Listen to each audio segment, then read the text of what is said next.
नमस्कार दोस्तों, स्वागत है आपका हिंदी की कक्षा में। दोस्तों, आज हम आपकी पाठ्य पुस्तक पलाश के पाठ 5 जो कि है साइकिल की सवारी के दूसरे भाग का अध्ययन करने जा रहे हैं। पिछले भाग में हमने पढ़ा था कि लेखक को अपनी साइकिल न चलाने की स्थिति पर अफसोस होता है और उन्हें दुख होता है, क्योंकि उनके बेटे को भी साइकिल चलाना आता है, इसलिए उन्हें और ज्यादा शर्म और संकोच की महसूस होता है। इसलिए वे सोचते हैं कि अब हमें साइकिल चलाना सीखना ही होगा। तो आइए आगे शुरू करते हैं।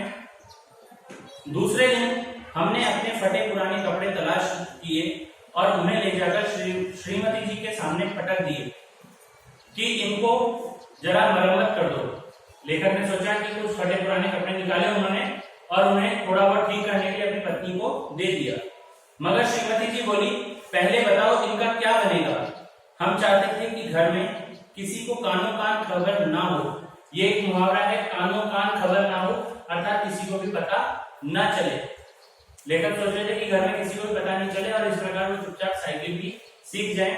लेकिन श्रीमती जी ने उनसे पूछ लिया कि भाई इन कपड़ों का क्या करोगे, हम साइकिल सवार बन जाएं। पर श्रीमती जी ने ना मानी और झक मारकर बताना पड़ा। झक मारकर अर्थात दुखी होकर के हमें उन्हें बताना पड़ा।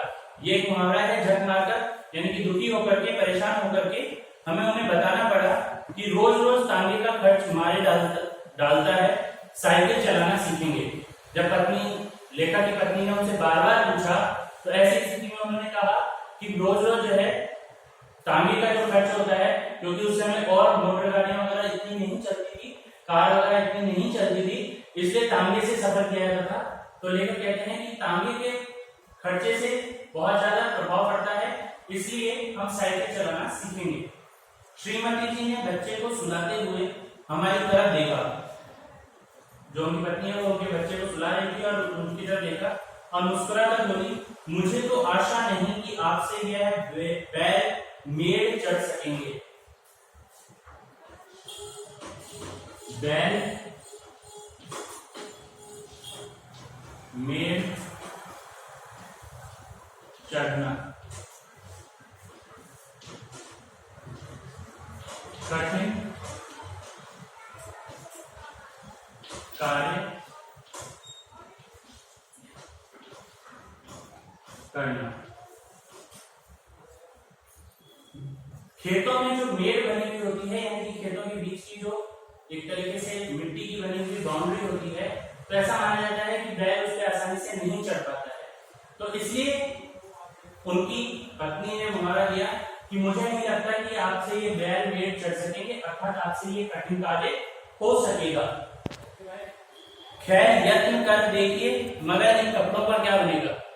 लेकिन फिर भी उनकी पत्नी ने उनको उत्साह बढ़ाया कि आप फिर भी कोशिश करके देख लीजिए, लेकिन इन कपड़ों से क्या बनेगा। हमने जरा रौब से कहा, आखिर साइकिल से एक दो बार गिरेंगे या नहीं।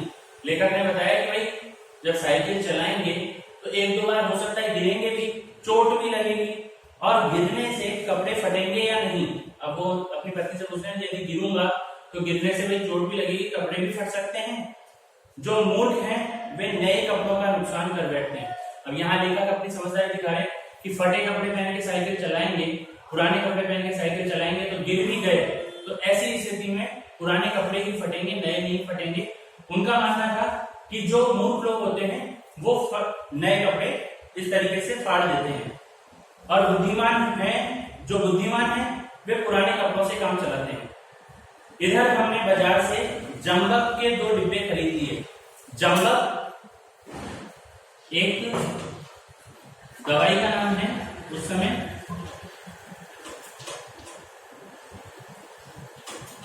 घावों पर लगाने वाला मलहम अर्थात दवाई। जंबक जो है वो एक तरीके की दवाई है जिसे घावों पे लगाया जाता है। तो उन्होंने कहा कि 2 डिब्बे खरीद लिए कि चोट लगने पर उसका उसी समय इलाज किया जा सके, यदि चोट लगे तो उस पर उसी समय दवाई लगाई जा सके। इसके बाद जाकर एक खुला मैदान तलाश किया ताकि दूसरे दिन से साइकिल सवारी का अभ्यास किया जा सके।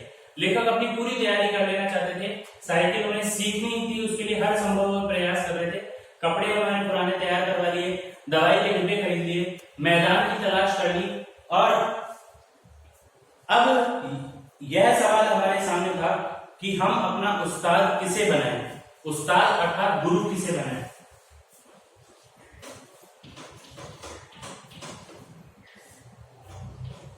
उस्ताद अर्थात गुरु किसे बनाया जाए। किसी भी विद्या को सीखने के लिए सबसे पहले गुरु की आवश्यकता होती है। इसीलिए हिंदी में कहा गया है कि गुरु बिन होत न ज्ञान गुसाई, यानी कि गुरु के बिना कोई भी ज्ञान प्राप्त नहीं हो सकता है। इसीलिए लेखक ने सोचा कि अब इसके लिए मैं किसको अपना उस्ताद अर्थात गुरु बनाऊं। इसी उधेड़ बुन में बैठे थे कि तिवारी लक्ष्मी नारायण आ गए और बोले, क्यों भाई, एक बाजी शतरंज की हो जाए, एक बाजी शतरंज की। तभी वो बैठे हुए ये चीजें सोच रहे थे, उधेड़-बुन में लगे हुए थे अर्थात सोच रहे थे। तभी उनके एक मित्र जिनका नाम था तिवारी जी, वो आ गए और उन्होंने कहा कि चलो एक एक बाजी शतरंज की हो जाए, अर्थात हम शतरंज खेलते हैं। हमने सिर हिलाकर जवाब दिया, नहीं साहब, आज तो जी नहीं चाहता है। क्योंकि लेखक का ध्यान कहीं और था, इसलिए उन्होंने तिवारी जी को मना कर दिया कि आज इच्छा नहीं है। तिवारी जी ने पूछा, क्यों? यह कहते कहते हमारा गला भर आया। गला भर आया ये एक मुहावरा है जिसका अर्थ है गला भारी हो गया, अर्थात वे दुखी हो गए। दुखी मन से उन्होंने कहा। तिवारी जी का दिल पसीज गया, पसीज गया अर्थात भावुक हो गया। दिल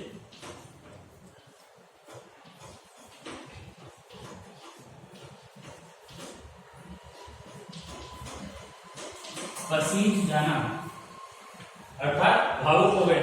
जो उनके मित्र थे वो उनकी इस भावना को लेकर के भावुक हो गए।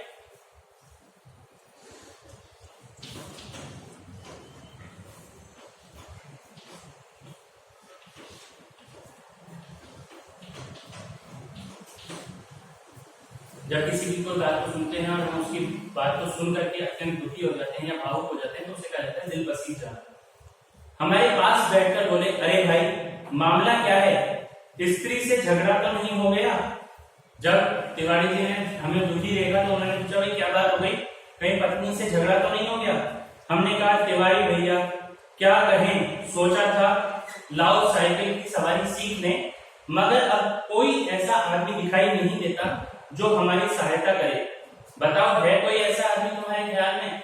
अब उन्होंने अपने मित्र को अपने दुख बताया कि भाई साइकिल की सवारी करना सीखना चाहता हूं, लेकिन ऐसा कोई व्यक्ति नजर नहीं आ रहा जिससे कि मैं साइकिल चलाना सीख सकूं।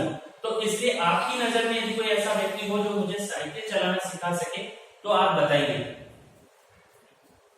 तिवारी जी ने हमारी तरफ बेबसी की आंखों से ऐसे देखा मानो हमको कोई खजाना मिल गया हो। उन्होंने लेखक की जो बेबस आंखें थी, परेशान आंखें थी, उनकी ओर ऐसे देखा मानो हमको कोई खजाना मिल गया हो। अर्थात वो जानते थे कि कौन साइकिल चलाना सिखा सकते हैं और वे खाली हाथ रह जाते हैं। बोले, आदमी तो ऐसा है एक। अब उन्होंने बताया कि मेरे पास एक आदमी तो है, मगर वह मुफ्त में नहीं सिखाएगा, फीस लेगा। दे सकोगे? यानी कि वो जो सिखाने वाला है वो कुछ फीस लेगा, कुछ धन लेगा, तो क्या आप दे सकोगे? फिर हमने पूछा, कितने में सिखा देगा, कितने दिन में सिखा देगा? तिवारी जी ने बताया, यही 10-12 दिन में। और फीस क्या लेगा हमसे?